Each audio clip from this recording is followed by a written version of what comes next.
to maximise your garden's growing potential and create a bespoke feature while you're at it with just a fence panel and some DIY know-how. You can create your very own vertical planter, and I have just the man to show us how. Welcome, TV Carpenter, Wayne Perrey. Hey. Look at this.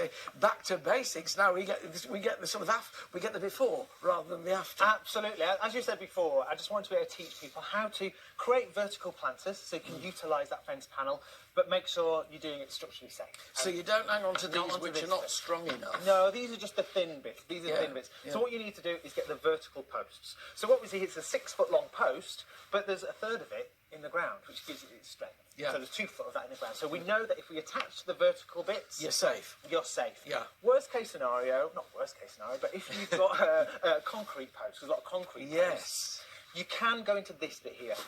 This is generally thicker. It's double thickness, triple thickness almost. Yeah. Just make sure your screws aren't too long to go through to the So other your side. neighbour's side. Yeah, your neighbours won't be friends with you. Yeah. So what I'm going to do today is just show you how to make one of these vertical planters that you saw on the with David, the white one there, just so we can pimp up your old fence panel. Okay. So it's pretty. Pimp away. Pimp away. So all I'm using is gravel board, external gravel board, so it's safer outside. So gravel board is the bottom one on the fence. It's the bottom, thicker, and it's meant to last. It's meant for externals. We stained it here in ash with thorn down. It's an eco paint just so it protects it a little bit longer, makes it look a bit nicer. It's an ash not stain. so raw. And these boxes, I designed them in a way that they're literally it's one plank, just cut into 4. So I designed it this way so that the base is there. These are the sides. And then that's the front panel, so that'll be your front panel there. Yeah. And then, which creates a little box. Yeah. Don't forget drainage. Make sure you put a drainage hole in the bottom. Otherwise your plants get waterlogged and they drown. Exactly. And this one here, the back panel is the back of the box. So I've designed it this way. Yes. So I've gone that way. It's amazing what you don't sort of gotten on to. I thought, where's the... Yeah, it's here. It's there. So, and that's the bit that will attach to it. I'm going to screw this on, but first you must put PVA glue on, a wood glue. And the reason why you do that is, yes, screws are great, but the glue is stronger than the wood itself. So once this is set, Good Lord. if you ever rip anything off that's got wood glue on it, the wood splinters before the glue will break. Yeah. So, especially because it's going to be vertical, you want to make sure it's secure. So I'm just going to quickly screw this in here.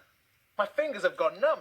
I know, it's blooming cold out for me today. So I've got my hands in my pockets, it's bitter. You've got hand warmers in there, right? I haven't actually, I should have. So I'll just quickly put another one in the bottom here. There's that lovely line in Wind in the Willows, about when Ratty and Moley, when Mole's going out and he says, the nicest thing about a holiday is watching the other people still working.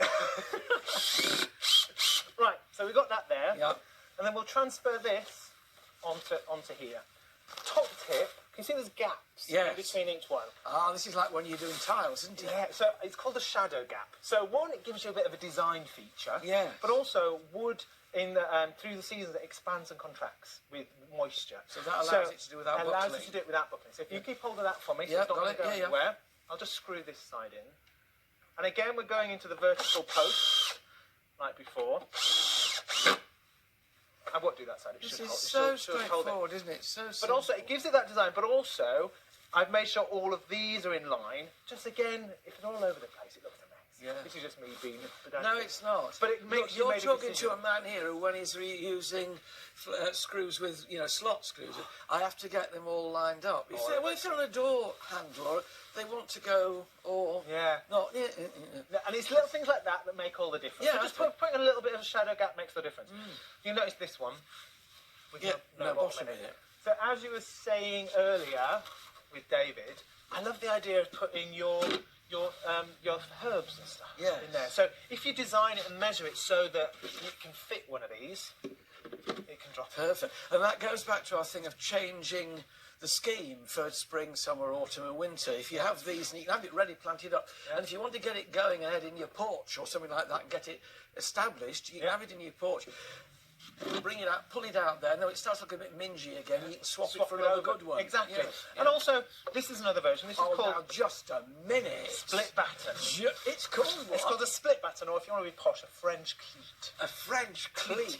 And all it is, it drops on. And you use these if you're putting this is internal headboards or your radiator covers on a French cleat. And all it is that's on the wall, and that bit drops in, and it pulls it close and holds it tight. Simply just lift that off slowly again. That's right. So you've just 45-degree angle on that little bit of batten. And so you could make a whole wall of this and interchange it. Be a bit creative. If you don't have a fence panel, like you were saying earlier with David, you've got a blank wall and you want to do the similar effect on a wall. I'm just going to lean over here 1 second. Get yourself some external timber, attach this to your brick wall, and then do exactly the same. Do the same there. Now, when it comes to preservatives, we're getting quite good about being environmentally aware and friendly with our preservatives. So we've got oil-based timber preservatives, and we've got water-based. There's lots of different variations on them, but water-based ones for me just means it'll soak into this and protect it more. Some have acrylics in them, but on here, like I said, I've used the thorn down one, which is an ash colour. It's like a stain, protecting it that way. That way. So it's as well to know what you can do to make these last as well, because if they're just plain raw timber, they're going to rot quite quickly. And the big advantage of this, of course, is that this will last longer because it's got a liner in it. Absolutely. If ever you're making a big wooden planter, always put a liner in it. Don't let the compost sit right alongside. Otherwise, it'll last a year. Even if it's only old polythene fertiliser and compost sacks, put inside it will stop that rotting. It stops it going to landfill as well. But here we've pimped it up. And we've got pimped it up. And it's lovely to come from David's version over there, which is very, and see, sort of work backwards to how it starts. Do you know, even I could do that. It's lovely. And I just one more quick look at this, because I just think this is cracking. It's so simple, isn't it? Look, and there it sits and it hangs on. You're a star. Thank you, sir. Thank you very much. Wonderful. Time for a quick break.